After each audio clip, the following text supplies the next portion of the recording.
Hello friends, ఈరోజు మనం పులగం చేసుకుంటున్నాం. ఇదైతే మా ఊర్లో పులగం అంటారు. అంటే పెసరపప్పు అన్నం, పెసరపప్పుతో చేస్తాము. ఇది చాలా సింపుల్గా చేసుకోవచ్చండి. అన్నం వండుకున్నంత టైమే పడుతుంది, దీనికి ఎక్కువ టైం కూడా పట్టదు. చాలా సింపుల్గా చేసేసుకోవచ్చు. మీ ఊర్లో ఈ రెసిపీని ఏమంటారో కామెంట్ సెక్షన్లో కామెంట్ చేసేయండి. పెసరపప్పు ఉన్నట్టయితే పెసరపప్పు మనం బియ్యంతో కలిపేసి వాష్ చేసుకొని అన్నం వండినట్టు వండేయచ్చు. ఇలా పెసలు ఉంటే మాత్రం ఇలా దోరగా వేయించుకోవాలి.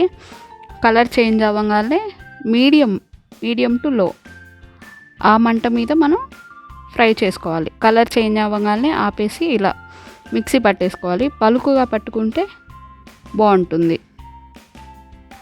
ఇలా బియ్యాన్ని 2 సార్లు వాష్ చేసేసాం. చేసిన దాంట్లో మనం ఇప్పుడు ఈ పెసరపప్పు వేసేసాము.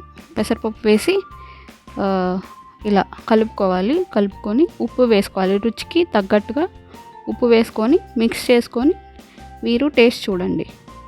మీ టేస్ట్కి తగ్గట్టుగా ఉంటే పర్వాలేదు.